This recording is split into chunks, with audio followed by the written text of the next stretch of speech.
如果落到你实在是根本不可能去做任何局势的影响，你基本上只是弱而已，而不会构成任何不对称，能够去扳倒就是强弱之差，然后呢有胜出的机会。一定要有胜出的机会，你才会有不对称法则的这种就是运用。另外一方面，它也可能是在强方，因为强方它拥有的条件呢，可能本身内部有它这个问题，所以它没有那么强，它看起来很强，但没有那么强。怕的这个损失，他怕的代价，他怕的成本，会造成他自己本身行动的限制，所以他这里面会出现不对称法则。现在在伊朗跟美国的战争当中啊，就有不对称法则。现在美国基于政治的原因，在没有办法直接轰炸德黑兰本身哦，那变成骑虎难下。现在伊朗看在眼里，则是持续的对美国挑衅，就说你有种就把你的军舰开过来吧，还说呢我背后还有中俄可以做帮忙。杨老师又怎么看？我们在过去的战争或者是安全议题上有一个法则，它叫做不对称法则。那也就是我们通常讲的不对称战争。可这个不对称不是单纯的只是强弱之差哈。如果落到你实在是根本不可能去做任何局势的影响，你基本上只是弱而已，而不会构成任何不对称，能够去扳倒就是强弱之差，然后呢有胜出的机会。一定要有胜出的机会，你才会有不对称法则的这种就是运用。那但是另外一方面，它也可能是在强方，因为强方它拥有的这个就是条件呢，可能本身内部有它这个问题，所以它没有那么强，它看起来很强，但没有那么强。他怕的这个损失，他怕的代价，他怕的成本，会造成他自己本身行动的限制，所以他这里面会出现不对称法则。现在在伊朗跟美国的战争当中啊，就有不对称法则。第一个在地缘上，那刚才蔡委员讲了，这个高山的，你要去打地面战争啊，其实有它的困难。那同时，它又是中东地区的一个大国，人口将近1亿。然后60%的人是波斯人。那第二个不对称，它是军事上的不对称。美国不是很强吗？在这里，但是美国能够把所有的武器都搬到这里来吗？那最重要是弹道飞弹跟无人机的确到目前为止，美国以色列也招架得很辛苦。这里面还有一个最重要第3个不对称，那就是能源。能源不只是荷姆兹海峡的这个关闭哈，能源更是就是伊朗跟海湾地区国家的这些炼油跟输出的设施，所以你看，川普打了半天打哈尔科岛，他不敢去打那个炼油设施，为什么？你打他，他打你，他打沙烏地阿拉伯巴林的这些炼油设施，那荷姆兹海峡也不重要，因为没有油可以运出去了。所以，如果你一旦进行了大规模的这个地面部队或者是轰炸行为，可能这个炼油在这种不对称的情况之下，就变成一个代价，而这个代价可能大概不是美国或者是世界愿意付的。伊朗革命卫队15日发动了新一轮54轮的真实承诺4的一个行动哦，首度就是动用到了尼什这一款中程弹道飞弹，打击的目标包括击中了以色列和特拉维夫多个城市。当然，现在以色列它的这些整体里面的死伤资讯是完全封锁住的，所以我们现在没有办法真正得知。但是确定的是有击中这几个地点。这一款尼什飞弹因为是首度亮相，也稍微带观众朋友来了解它的小档案，包括它是固体的燃料飞弹，射程落在2000到2500公里，可以做随时的机动发射，准备时间相当的短。那么刚刚特别提到，就是击中了以色列的要害。再来看到第2款，同样也是首次亮相的，就是它的电动水下无人机了。这个是阿兹达尔，搭配 AI 作战，最关键的地方是它是做锂电池无声的，可以在水下潜伏最长时间达到4天。作战的范围超过了200公里，现在被解读会被美军视为是它在荷姆兹海峡的一个新噩梦。这2款武器应对到了来自于伊朗的威胁，来看到美国方面也有所动作了，派出了是从这个海军陆战队大约是2500名的士兵之外，还包括派出他的这个两栖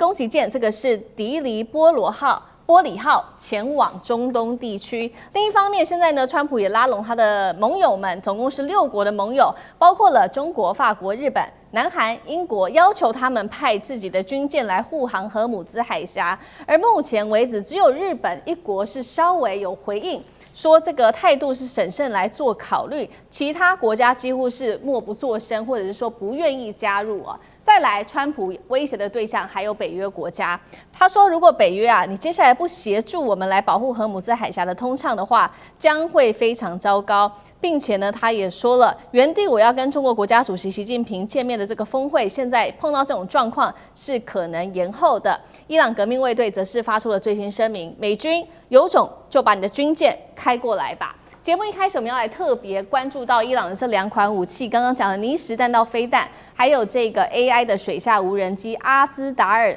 战力有多强？美军能守住这个荷姆兹海峡，那么避免成为海上噩梦吗？吕舰长怎么看？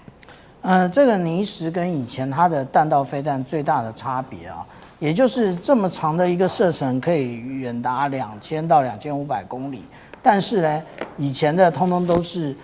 液态的这个燃料，那现在这个是固态的。固态跟液态最大的差别，也就是固态只要它完成举升之后，它立刻可以发射。那液态的话，它要先加注燃料。那加注燃料其实是一个非常耗时的过程啊。那而且呢，它这个燃料车在移动的过程当中，其实也是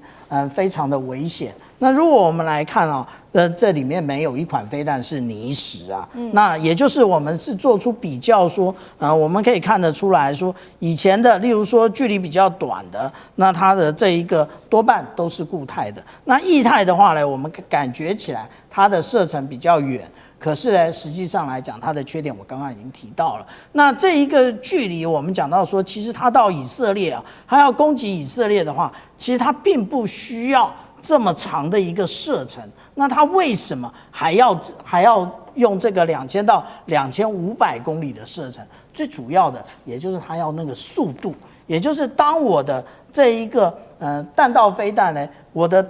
弹道的那个塑造越高的话，那其实它返回的速度越快。那也就是像我们刚刚拿的这一张啊，也就是当那个它直接打到这个以色列的时候，它的速度其实会让以色列现在所有的，无论是爱国者萨德或者剑士2、剑士3，完全没有办法反击。而且它再配上我们讲到这一种也就是见证者136的这个无人机，其实这就进行一个饱和作战的话，那其实就是这种攻击模式，其实会造成这个战斗系统的饱和啊。那另外我们讲到说这个阿兹塔尔的这个电动水下无人机，那我们现在还不确定说它是真的是攻击，还是它只是现在拿出照片来做一下这一个进行认知作战，让大家觉得害怕。为什么我这么说呢？因为如果说我们来看一下它的这一个型别来讲的话，现在大家都拿 AI 来说事啊，大家都说 AI 怎么样，可是 AI 它需要学习，那它需要蒸馏，那它才知道这种攻击模式是什么。那如果我们来对比啊，说之前这个在泰国的货轮被打到的这个状况，因为它有比较清楚的照片，我们可以看到它的尾部的照片，它在水线之上，可见它不是被这一个水下无人机打到，因为如果是水下无人机命中的话，它的洞就在水下啊。那而且呢，那为什么会打到这个位置？其实如果我们仔细的看啊，这个流体力学来讲，它到达这一个车叶这个部分的时候，它会有一个上扬的部分，那是因为车叶的旋转造成的一个吸力啊，所以它会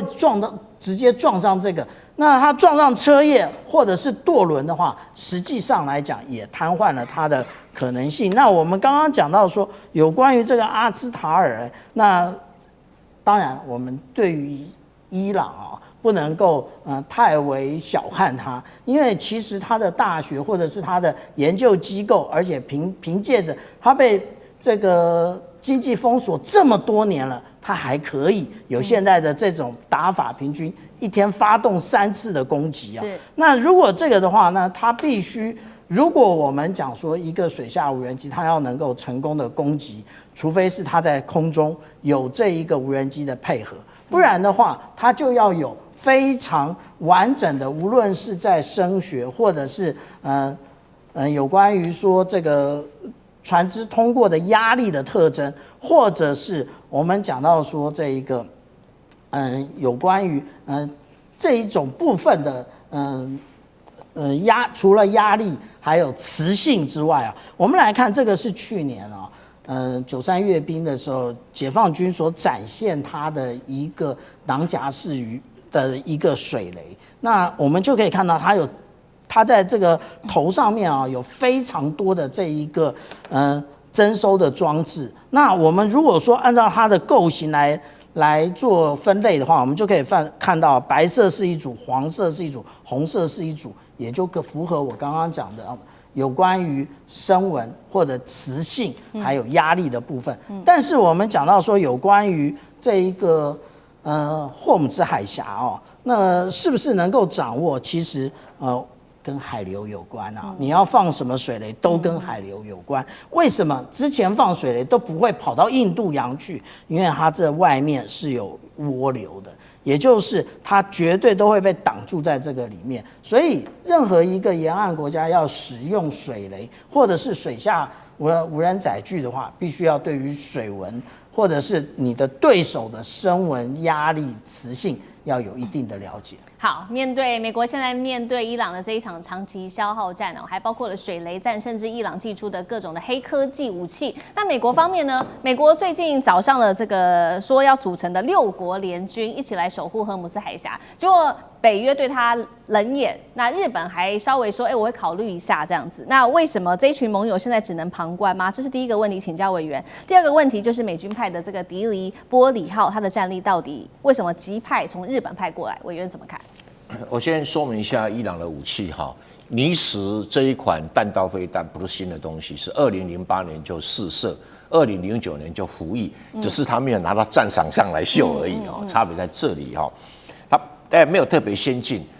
我们知道现在战争最大的特色在什么地方？防御的东西精准度要非常高，比如说你要打下一个尼什导弹，你的蓝翼的飞弹必须准到分秒不差，但是攻击的导弹，它的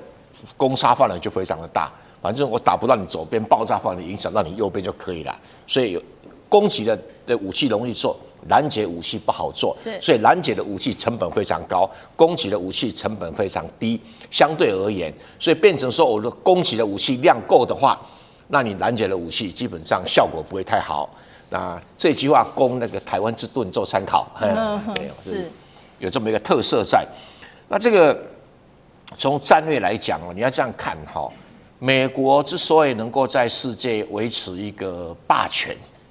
它靠什么？当然你说飞机啊、军舰啊很厉害啊等等的，这我们不否认。但是主要是它在3个地缘政治上都它控制住了。第一个就是荷姆斯海峡，第二个就马六甲海峡，第3个就是巴拿马运河。如果这3个重要的战略支柱有任何一个被其他人所控制，美国的整个战略布局在全世界战略布局就崩溃了。那荷姆斯海峡现在就其他国家来讲，它是冷眼旁观，因为他们无能为力，还在看美国有些什么战略布局或者战术活动。对美国来讲，他现在派海军陆战队干什么？就表示他有期待要占领荷姆斯海峡上面的所有的小岛。但这是不是长久之计？我个人看法，光这样占领是不够的啊。所以其他国家会觉得，你就派这一点军力，你能干嘛？我去护航，不是被打趴吗？因为在这种地方防守的成本高，攻击的成本低，防守的基本上来讲的话，你风险高，攻击的风险低。就刚才我讲那个现代战争的一个特色。那你任何一个国家，不管谁要帮忙，日本也好，韩国也好，哪个人帮忙，你也要面对同样情形啊，风险成本高，而且效率可能很低，而对手呢不风险低，成本低，你那个你使这样2008年出来的那个技术水平，基本上成本不高。那你那个什么水下无人机，那其实就水下鱼雷啦，那个程度不能跟93大阅兵中国大陆拿出来那个来比，那差太远了啊。所以当然我们也讲过他很厉害很厉害，可是还好啦，因为这荷姆斯海峡哈还好啦哈。那所以你其他国家为什么我去你这种战术，我一看就挨打的局面，我干嘛去啊？哦，这是第一个现实问题，我的成本高，风险高。第二个问题在说，你这个战术要赢，只有一个办法，就是说你在荷姆斯海峡跟他对垒根本不是办法，你要怎么样？要把战争的重心摆到德黑兰去，你才有赢的机会。这个很简单的战略道理，我都看得出来，其他人看不出来嘛？什么意思？你想想看，当时南斯拉夫为什么会妥协、让步、投降？就是你轰炸南斯拉夫首都贝尔格莱德，轰炸几天？78天。那你利比亚为什么格达费会下台？利比亚的军队会撤出，因为你轰炸利比亚的首都迪利波里，轰炸多少？272天。因为你轰炸他的首都核心，其他的反对力量的军事力量才能集结嘛。你今天不是啊？你今天跑到外围跟他们的这舞文弄墨，怎么在跳舞啊？所以这种战略本身就是会输的。那你说美国有没有能力轰炸这个德黑兰？那 piece of cake， 但是政治的限制让美国做不到，这是美国的问题。就是说，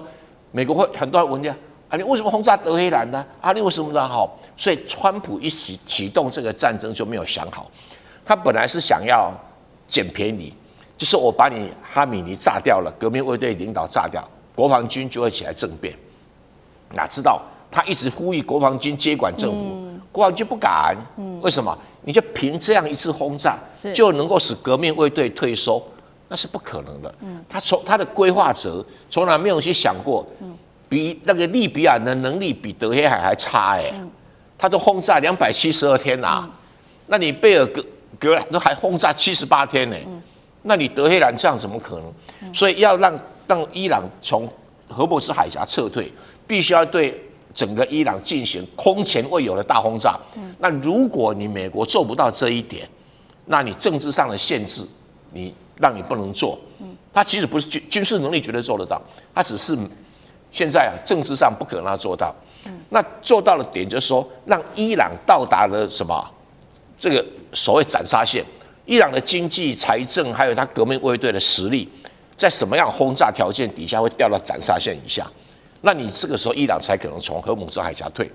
所以你没有这个条件，只是要去荷姆斯海峡做一种防卫作战，那稳输的，那稳输我干嘛跟你赌呢？那如果你看他稳赢了，我跟你讲争先恐后啊。这场战争现在中国真的出手了吗？我们今天要来看到的是伊朗他自己说的底气来自于哪里呢？就是来自于中国大陆跟俄罗斯的军事合作了。等一下一起来关心俄罗斯跟中国大陆各提供了哪一些武器。现在根据了解，初步有包括了速35、北斗等等，掀起全面反攻。今天会一起来做关心。好，川普一直在说呢，这个伊朗已经彻底被我们击败了，但是怎么样，大家看都觉得到现在伊朗都没有任何投降跟停战的可能性。主要伊朗的底气来自于哪里呢？其实许多的专家都在分析说，就是来自于中国大陆跟这个俄罗斯给予他的底气。伊朗外长自己这样说的，他说俄罗斯跟中国是伊朗的战略的伙伴。那么德黑兰现在目前呢正在接受2个国家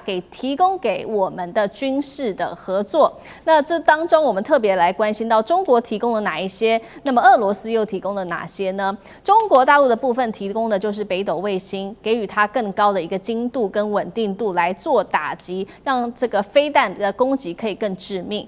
再来看到是俄罗斯，根据乌克兰媒体的说法，长久以来秘密提供伊朗它的战机，这当中包括今天看到2款像是雅克130教练机，另外还会再交付的就是它的速35战斗机了，将会大幅的提升伊朗它的空军战力。所以节目一开始要特别请教吕舰长，中俄未来还可能提供哪一些武器？那么也来分析一下，包括了北斗跟速35对于伊朗战力有多大的提升？我们现在所看到的，例如说见证者136，或者是刚刚讲到的尼什飞弹，为什么这么样的精准？其实就是来自于它的定位系统。那它的定位系统呢？那当然它用的不会是 GPS， 因为美国它会适时的在交战区把这一个一般民用的 GPS 的这一个码，它的误差变得更大。那美军自己使用军码，那它的这个误差度大概也就是甚至在30公分到50公分这么短的一个距离啊。那但是如果说我们来看看，如果是换成北斗嘞，我们现在可以看到在各位观众左手边的这个是 GPS 的星座，那在右手边的这是北斗的星座，我们一眼就可以看得出来，其实北斗它的数量是比 GPS 来的多的。而且它的轨道有非常多的多样性，也就是如果我们来看GPS 的话，它都是在中轨道。那这中轨道呢，一般来讲，也就是我们讲到说，在这一个20200的这一个轨道上，这是 GPS 的轨道。那但是呢，同样的北斗也有这个轨道，中轨道。那北斗用的是21500公里的轨道，其实是有一点差别的。但是它还有另外2种轨道，其实这2种轨道其实也就是我们一般所谈到的，也就是同步轨道。同步轨道呢，其实一般来讲，只要有3颗星、3颗卫星，就可以完全的包覆整个地球。那它为什么需要这样做？因为这样做它可以提供的精度以及它的覆盖率更为全面。那我们刚刚讲到有关于 GPS， 它一共在轨的大部分是30颗星，可是一般来讲，它可以提供讯号的约略在24颗左右。那以北斗来讲，北斗其实就是完整我们刚刚讲的35颗星，而且呢，其实北斗当初它的设计，它大部分的改变了，就是说它的频率使用部分，它尽量避免了跟这个黄色的 GPS 相同。那我们看到北斗是粉红色的部分，我们看到北斗的粉红色的部分几乎都没有跟 GPS 重叠，为什么？因为可能 GPS 也具有干扰的功能啊，那这也是我们讲到的部分啊。那另外，其实北斗还有一个非常重要的功能，也就是它可以作为一种差分式的定位，也就是它有个固定式的一个标杆可以进行定位。其实 GPS 也有，但是 GPS 呢，它的这一个数量比较少。那对于北斗来讲，它全球覆盖有100多个这种标杆。如果说有标杆的话呢，它的这个误差可以小到只有10公分。那我们来看我们常常讲中国大陆，无论是百度或者是高德地图那其实它的这种都是使用北斗的讯号，那我们就可以看得很清楚例如说，以这个讯号而言，它其实还搭配了这一个也就是互联网的部分，所以我们可以看得到说，如果使用高德地图在中国大陆的话，它可以帮你倒数你的红灯还有几秒钟，倒数3秒的时候，它也会告诉你准备启动。那我去年去大陆的时候，我竟然发现他们还有告诉你前面有施工的状态，也就是我们现在看到这一个上面它其实就是标注出有施工的状况，有施工的状况，你就可以提供那个我们现在这种辅助驾驶，让你预警前面有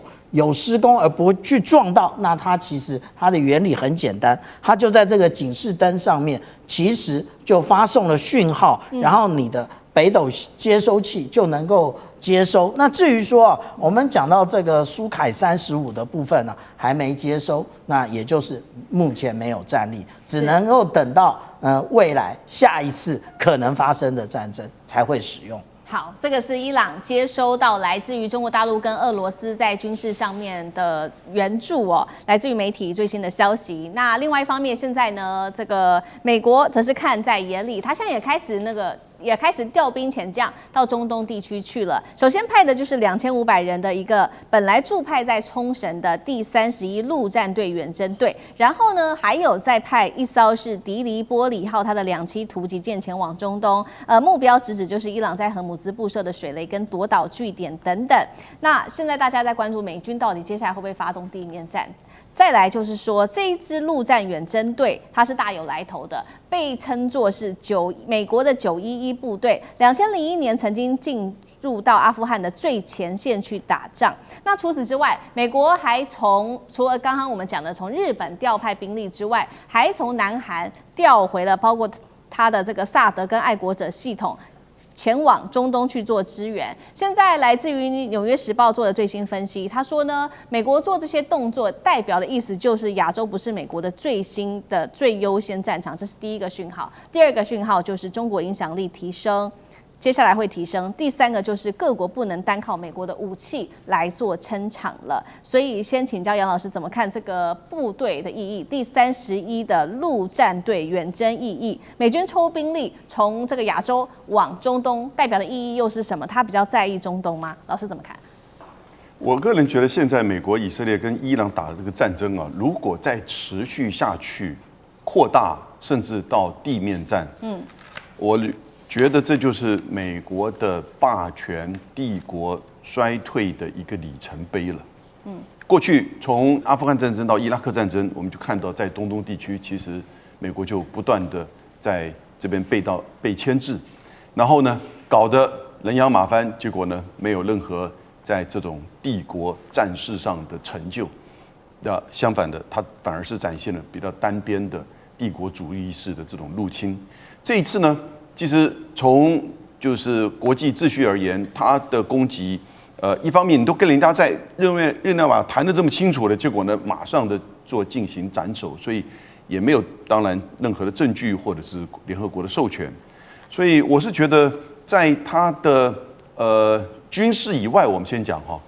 美国的领导在这一次显现的太骄傲了，而且太自以为是，这就是霸权一个最严重的。第二个，他的国内是太分裂了，他的国会的投票完全按照政党的这种对立来投票啊。那我们知道，启动选举之后，这个可能会变。第三个呢，就是他的盟邦啊，现在完全都不跟他一起了。澳洲已经第一时间跳出来说不会派军舰到赫姆兹海峡。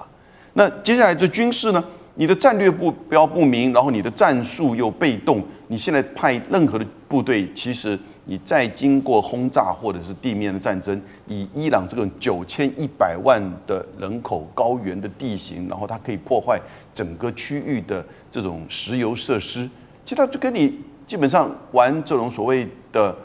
就是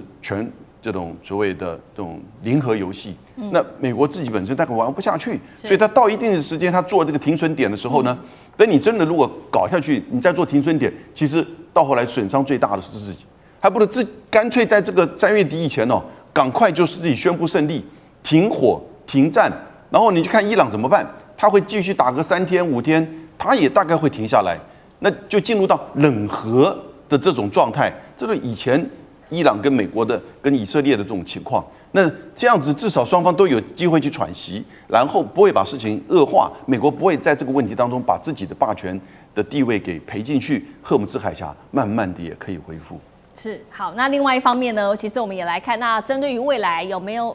有这个专家做了一个预言，就是美国的霸权是不是会在这一次的战事上面崩解？那预言这一次的其实就是加拿大这个华裔学者，他叫做江学勤，他有这个江先知的称号，尤其是在2024年的时候公开讲座，精准的预言了几件事情。首先，他预言说川普会在当选美国总统，副手会是范斯。他也预测了是说2025到2026，川普将会对伊朗开战，结果全部兑现之后。又有第三个预言，所以大家备受关注，就是因为他说了，美国会输掉这场战争，石油美元体系崩塌，美国霸权会永久动摇，全球秩序会因此重塑。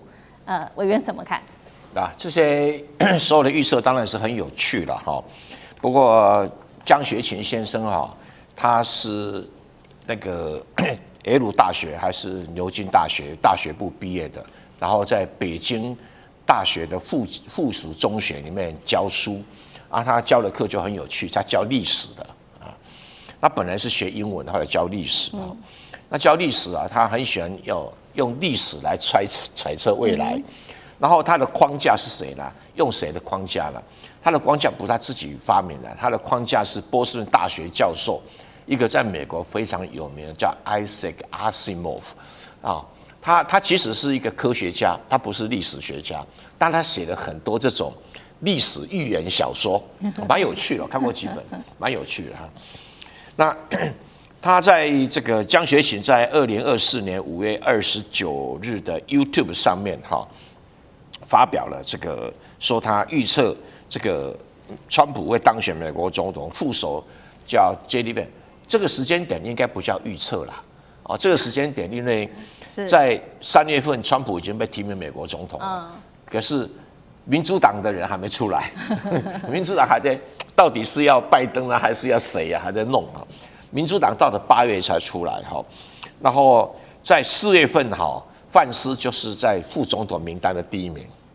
啊，所以这个不叫做预测，而是那个时候全美国所有的赌注都认为川普会赢啊，范斯是副总统，所以这一步我们不能够把它当做他的预测。大家很神的地方是说，预测到川普会对伊朗发动战争哈，那这个他是在2024年5月29号预测，这是很神，但是他的典故是来自于我讲的那个 Isaac Asimov 的小说，情节几乎是一模一样。但是他做了一个预测哈，未来说美国将输掉这场战争，那就看你怎么去定义输跟赢。这场战争最诡异的地方是，每一个人都可以说对方输，每一个人都可以说自己赢，这很特殊的。但是我从战略角度来讲，美国如果失去了荷姆兹海峡的控制权，那绝对是美国输，因为军人死伤几个，导弹用几个，那已经不是重点。那看战争啊，先看大战略，大战略的要点，如果输了就是输了。那美国输就输在荷姆兹海峡是不是被伊朗控制？那伊朗的确被打得很残破，这个政权能不能持续下去，我也不乐观。但是如果以后伊朗控制了荷姆兹海峡，可以威胁所有的波斯湾国家，这伊朗在战略上的大胜。即使全国人民死1半都值得。平常心讲，从战略角度来看是这样。那荷姆兹海峡当然跟以色列没有关系，但是如果让伊朗控制了荷姆兹海峡，伊朗以后可以发展更多的军力，你以色列就会更麻烦，所以以色列会输。所以输赢我的标准是，当然别人不一定，我的标准就是荷姆兹海峡的控制权到底在你美国手上，还是未来会跑到伊朗手上，这个是判断的标准。那美元体系不会瓦解啦，你只要看看这一场打了以后，石油价格暴涨，美元也跟着大涨啊。反而大家是抛黄金、抛股票，为了去买石油，所以大家去抢美元，所以但我知道很多人对石油美元的定义啊，可能跟经济学家的用的定义不太一样。当时的石油美元的定义是，美国自己拿美元来买石油，那当时是美国是石油最大进口国嘛，是用美元来买石油，所以阿拉伯国家、产油国家手上很多的美元，那美国就答应他们说，我让你们随时可以在美国投资任何东西，所以美国的资本市场对阿拉伯国家全面开放，所以阿拉伯国家拿到美元，他就没有这个担忧。但是俄乌战争就造成一个结果，原来美元还可以被冻结的，还可以被没收的，所以从那个时候开始去美元化，很多国家开始买黄金。可是美元一直处于弱势，一直落到了这一场战争开始。你要发现，要买石油，美国不用买，我们买石油还是只能用美元，因为其他国家的资本市场都有一定的限制。比如中国大陆很大，那人民币为什么行不通？只能很局限的使用，是因为中国大陆资本市场没有开放。然后日本的资本市场相对美国资本市场又太小，那欧洲就更不用讲了，那个欧元是蛮残破的特别是俄乌战争一打，所以全世界现在可以通行来买石油还是美元，所以美元现在已经涨破了指数100，它是3年来第一次所以我不认为这个所谓石油美元体系瓦解，因为我不晓得它所谓的瓦解的定义是什么，这个可能会含含糊糊解释了但是美国霸权永远崩溃，永久崩溃霸权永久崩溃的焦点就是我讲了，它必须3大战略控制点失掉至少一个，荷姆斯海峡、马六甲海峡跟巴拿马运河。那如果未来3个还在它控制底下，那你说霸权会结束，可能还早。环球大战线深入世界最前线，全球各地的观众朋友，大家好，我是叶思敏，欢迎来宾清华大学讲座教授张延廷将军。思敏好，大家好。台大哲学系教授苑举正老师。思敏好，各位观众朋友，大家好。陆军退役少将李正杰将军。思敏好，各位观众大家好。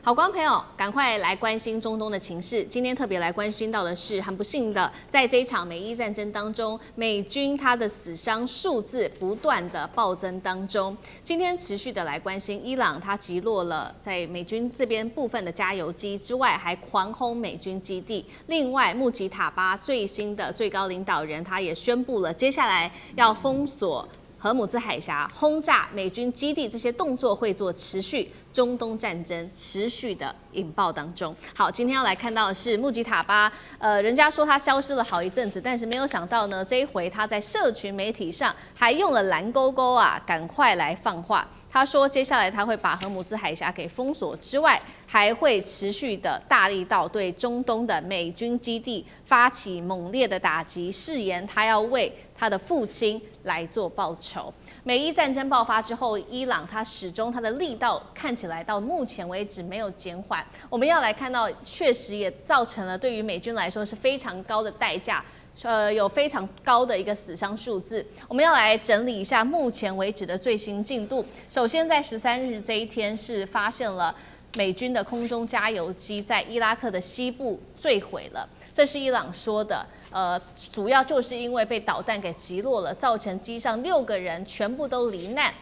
伊朗说完之后，美方则是反驳，他说这一起意外并非敌对的攻击或者是友军的误击，那真实的状况是什么呢？至今还未明。另外，我们要来看到在海上了，福特号在红海12日这一天发生了火警，2名水手受伤。另外是最新消息，伊朗革命卫队称的，透过导弹跟无人机的攻击，对林肯号造成了重大的损伤，令航母失去了作战能力。这是最新消息，来自于伊朗革命卫队最新的说法。所以目前看起来有2艘航母，根据伊朗的说法，都是受到很大的影响的。持续来看到伊朗的攻击，还包括了在11日这一天，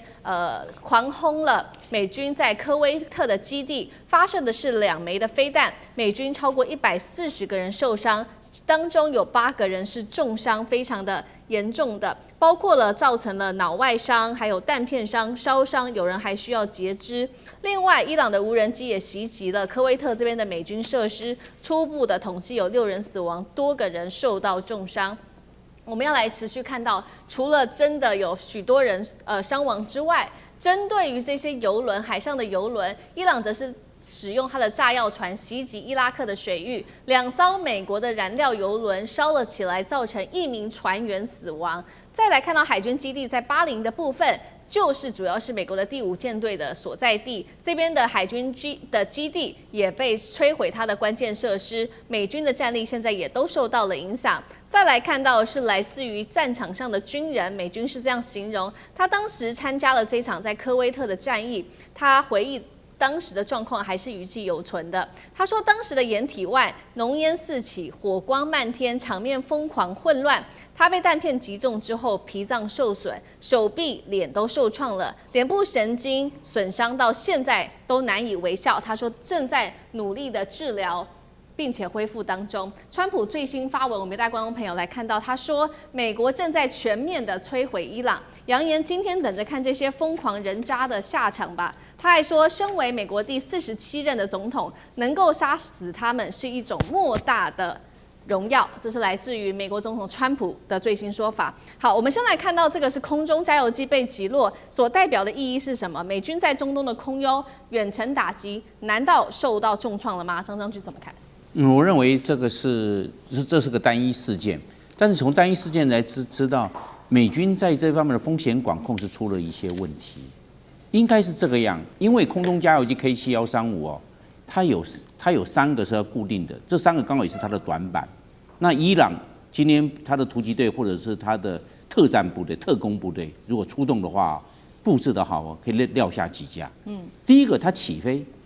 的时候是低空起飞的时候。要爬高到5000公尺，也就是15000英尺，这是它短板。因为这是监射式的地对空的飞弹，可以把它打下来。那上面载满了油，它可以载多少油呢？载60公吨的燃油，相当多，就是60公吨在11万公升呐。那因为油比水轻，然后这个时候它是固定的机场，因为 K713我要给空中加油机加油，然后再去执行空中加油，这个有相关的设备，不是每个机场都有，那它是固定的机场。所以伊朗就要知道，美国的 K7135还有美国 KC46在哪几个基地被伊朗知道了，那准备特工部队专门等它起飞就把它这个地对空刺针飞弹就去了，或者萨姆6飞弹就去了。这个人稀释，这个很容易潜入。那第二个，它反降返航的时候它也要下降，现在到5000公尺了，就15000英尺的时候，它固定航路加入 IP 点，然后进入到5边准备落地，这个阶段是它最脆弱，这可以延伸到30公里外。你的幅员那么大，你怎么样去守？他说有一个拿着刺针嘛，等到情报来了就把它干掉，这是他短板。一个是起飞，一个是反降。那第三个短板在空中加油的时候，那空中加油的时候是最脆弱，因为他在旁边给旁边战机加油，2架到4架，因为他们这是空军，空军用的是软式加油，海军用的是硬式加油。软式加油，这在软加油的状态之下都在飞行，不能乱动。你乱动的话，两个在空中相撞会有扰流。那还有那管子一卡住，当然它管子一到某一个力量还会脱锁，自动脱锁，也会为了安全保障，它有这方面的设计是没问题。问题是在空中加油阶段，它怎么等到？这时候这个美国的 K713要不要开敌我识别器？要开，要不然怕误击。你开误敌我识别，别人也会知道你在这边。那现在你也知道，无线电你要通信，大家通话够连。那你也知道，无线电是不保密的，因为有木瓜族，有火腿族，也有我们所讲到的这些。所听到的那些，对这些无线电的玩家，他就知道，通信了，现在在加油了。一给那个特工人员又等到了，都有可能呢。因为所以我们这3个拦截点可以给这个 K713有致命的，他只是撂下其中1架，是那几个固定的，他都会知道这个是固定的几个机场，固定要起飞。现在就是说，所有的以色列出任或美国出任都要空中加油，为什么？因为伊朗啊，它整个东西的宽度是2500公里，它现在你从波斯湾进来，你要不要炸里面的？外面的被你炸完了，里面要不要炸？要。那你从以色列到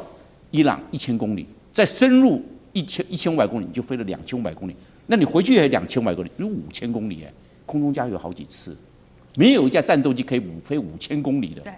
轰炸机、运输机可以，战斗机全世界还没有说有一架战斗机可以5000公里，没有，它这里流量有限，一定要空中。那你是不是空中加油的走廊被？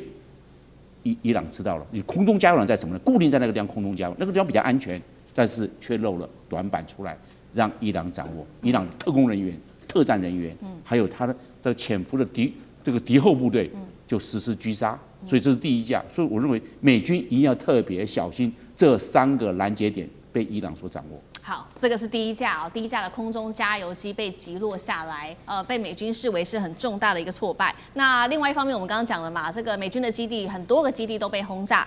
根据伊朗的说法，70%的美军基地在中东都被轰炸，到底怎么回事？尤其现在看起来，美军的重大伤亡的数字在这个时候突然间慢慢的浮现出来，越来越多，这是一个转折点吗？将军怎么看？如果说是按照科威特这个受伤的士兵希克斯他的回忆。记者去访问他回忆的说法，我觉得美军这个现在一点那种作战的警觉都没有，因为这件事情发生，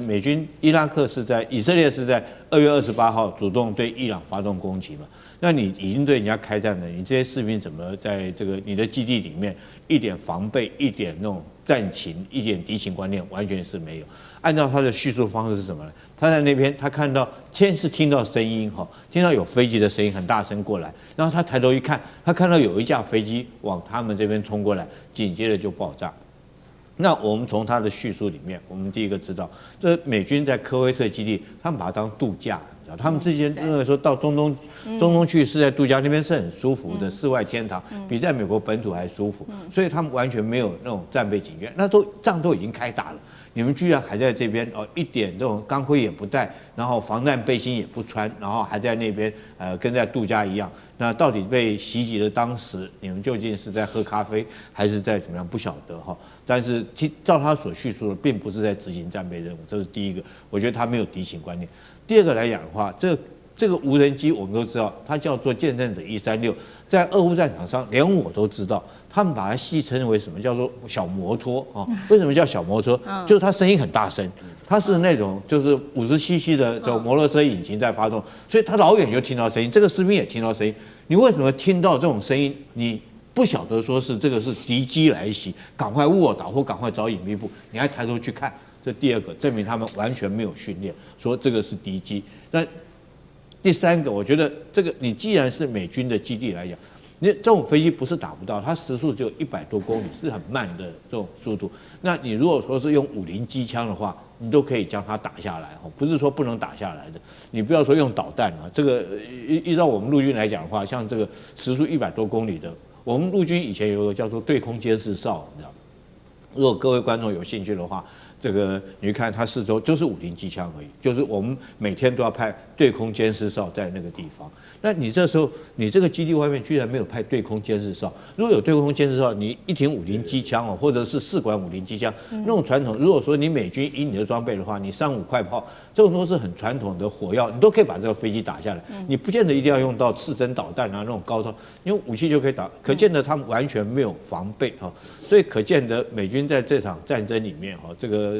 就太过于自大了，认为说自己天下无敌哈，这个不把这个伊朗当一回事。那你另外从几件事情也可以证实啊，譬如说福特号这时候失火这件事情，那我觉得很可能就是官兵太疲累了哈，这个连续11个月在外面执勤，那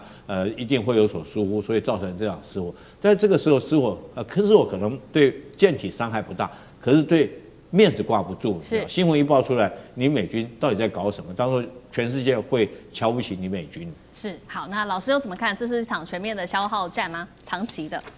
听到2位将军所讲的内容，我提出一个结论，就是美军绝对不是所向无敌的啦，因为大家要了解这里面的情况啊。首先第一点呢，那个空中加油机啊，美国矢口否认的结果，我得到这个消息是看大陆的央视里面所报道的，而且非常非常详细啊，机上的人员全部都死亡。刚刚我们将军一讲，要打下 KC-135的这个空中加油机，没有想象中那么困难的，让美国现在觉得很没有面子，矢口否认了。那么基本上我比较相信央视的报道，的的确确被打下来了。不管怎么讲，因为发生的怪事太多了嘛。前一阵子来讲说是科威特连续打下3架 F-15，那个时候我记得你坐在旁边讲说 F-15飞得最快，居然被打成这个样子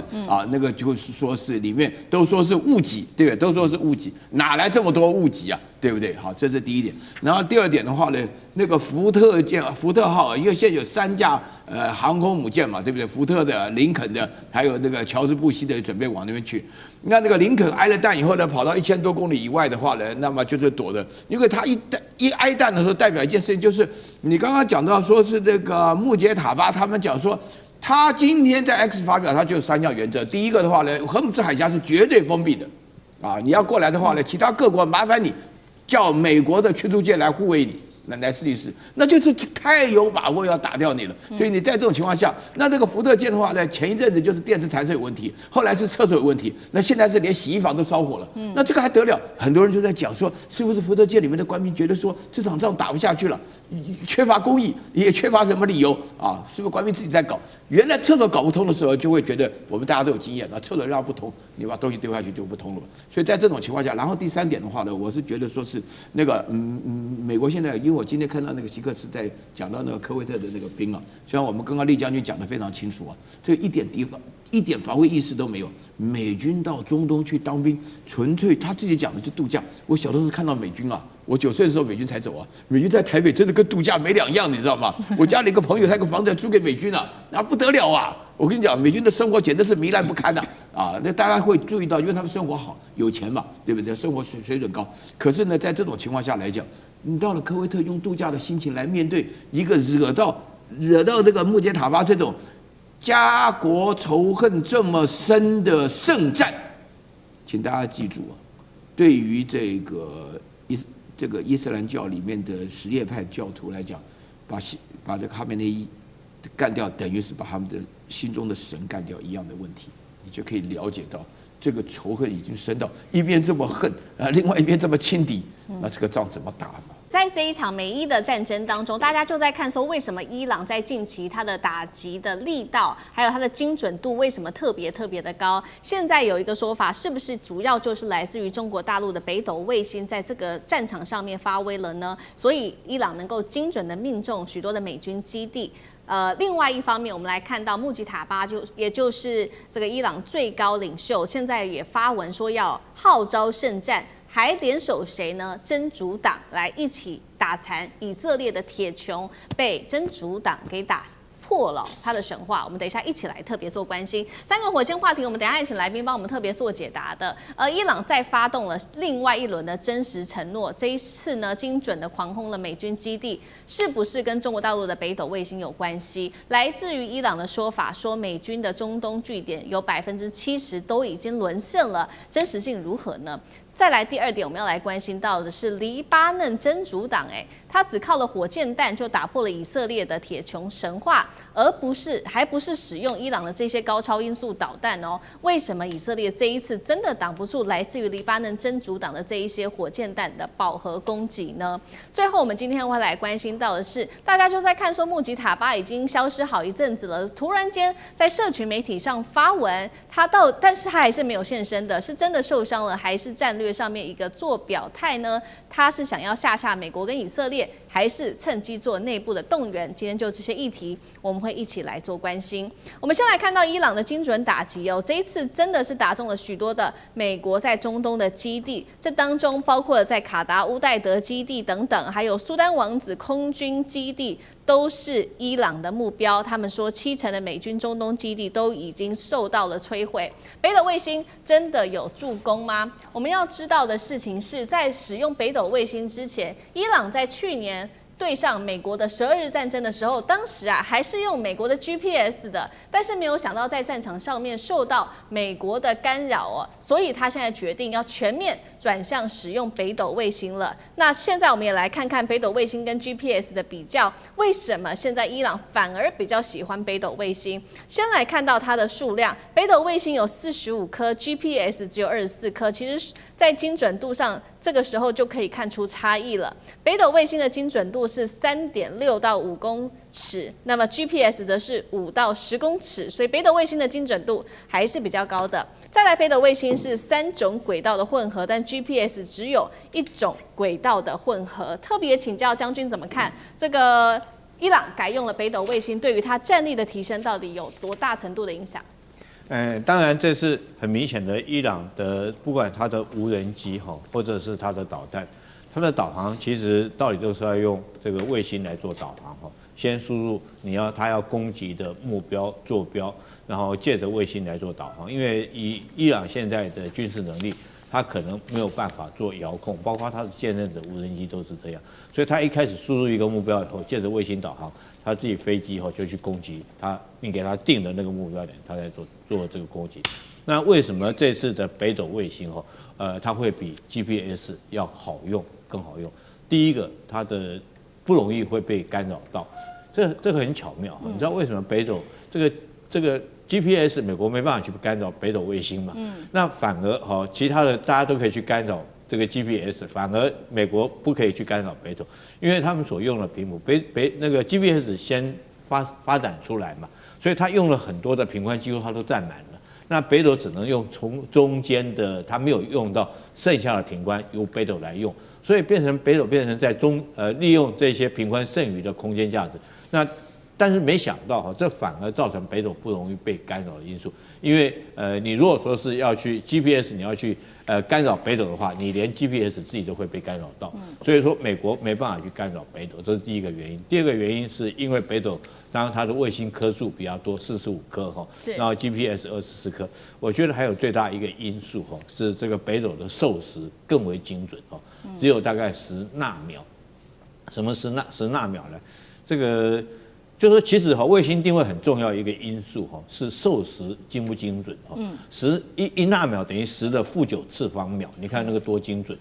那我用一个很简单的道理来跟大家讲，假如说我们以前古时候，你知道他们这个船员航行的时候，怎么样来定位它的这种经纬度嘛？就是说，比如早上6点钟太阳出生的时候，我拿一个时钟现在6点钟太阳出上来，那我开始向东航行。当我航行到某一个地点，一看，5点钟的时候太阳升上来，这时候我就知道我在经纬度几度，是吧？它是用这种方式。那所谓的这个授时，就是依据这个，你知道地球自转1秒钟转了480几公尺，这种转的速度之下，你如果说是就从伊朗发射一颗导弹要打2 2000公里之外的以色列来讲的话，你不是说是定位的问题，你是这个时间你要算进去，自转的时间你要算进去。那北斗它会把这个授时的非常的准确，它甚至比 GPS 还准哈，所以它可以很精准的在某一个等于说是纳秒等级，纳米的纳哈，不是奈米，比奈米还小一级，纳秒等级。所以我觉得北斗因为有以上几种优势，第一个它的这种卫星数目比较多，第二个它授时的会比较精确，那第三个在这种状况下，它避免掉很多的干扰。当然这一次很明显的，伊朗它就转用北斗系统来作为它不管是它的导弹，或者是它无人机来作为它定位的一个这种工具了哈，所以才可以那么精准的对远到以色列2000公里之外目标做一个精准的打击哈，甚至于那短的来讲的话，它的无人机打200公里之外，美军在波湾基地的27个基地，它也可以做精准打击。我觉得是跟使用北斗绝对密切脱离不了关系。好，这一场战争，后来这个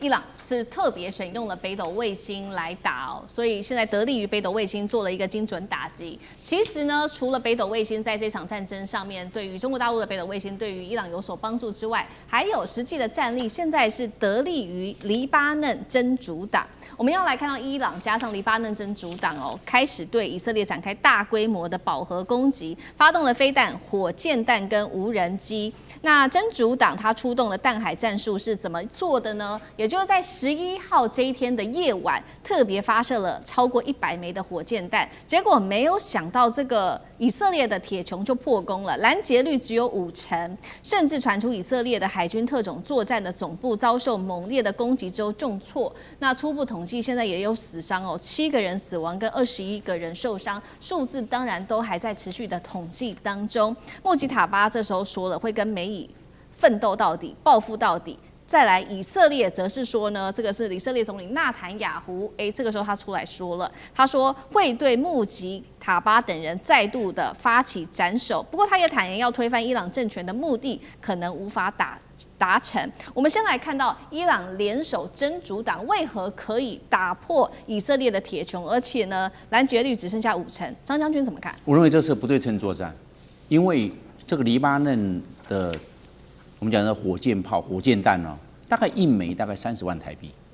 那一个铁穹是150万，你拿150万去打这个30万的，你看看所以你还不能拿1枚来拦截嘞。有人说拿2枚或者3枚来拦截它，因为怕它有漏网之鱼。你要知道全垒打王啊，全垒打王，你看那个所有棒球的全垒打王最厉害的，经常被三振，所以你不一定拦截得到那你这样子看，他30万的，你拿150万乘以3，450万去打这个30万。以色列就是我们讲到的，就是不对称作战。以色列付得起这个钱，但是问题是代价太高。他拿那个一个破，就好像你一个破烂车，结果你拿的是1000万豪车，2个去对撞，他破烂车反正他也不要了，但是你的1000万豪车没了，你要不要这样赌？就是所以他们打的是不对称作战。以色列应该搞清楚，这是不对称作战。他花了火箭，你还不能不拦截，不拦截真打进去死了人，这个找谁？那所以我们知道，这个大量的打火箭弹，黎巴嫩真主党大量消耗以色列的铁穹。当然，以色列会不会用爱国者？不会，太贵了。也会用剑2跟剑3的反弹飞弹，也不会。会用大卫投石所也贵，最便宜是铁穹，那就拿铁穹来拦。但铁穹也贵啊，1枚铁穹也是150万啊，是这个样啊。因为拦截就是贵。是。然后我们看伊朗是怎么样？为什么叫黎巴嫩真主党一定要动？这就叫战略牵制，不然让以色列一直打我受不了，你就牵制他，就对他发射火箭弹，对这个以色列，就是以黎边境啊，黎巴嫩跟以色列边境，你就是发射就对了，反正你便宜。你越发射以色列越亏，而且以色列的这些防空警报发放，一定要发放啊！你不发放，万一打死人怎么办？大家马上就地避难，是要这个样。所以今天这个伊朗被打，他一定会动用这个黎巴嫩真主党跟在南边的红海南端的我们讲也门的胡塞组织，这2个一定会动。只是说也门胡塞组织因为没有船经过，又有船经过的话，他又拿翘了，是这样。然后我们来看呢，那这个。以色列的这个铁穹系统啊，消耗会很快，问题出在这个地方，但是补充很慢。你要做飞弹，做这些的飞弹没有那么快的，那你就是暂时消耗很快，跟美国的目前状况一样，赶快调拨这个爱国者飞弹从韩国，为什么消耗好快啊？我自己不够，赶快调拨啦。以色列会遇到这个状况，只是以色列不能讲，因为一讲的话，整个以色列的心防会崩溃，不能说，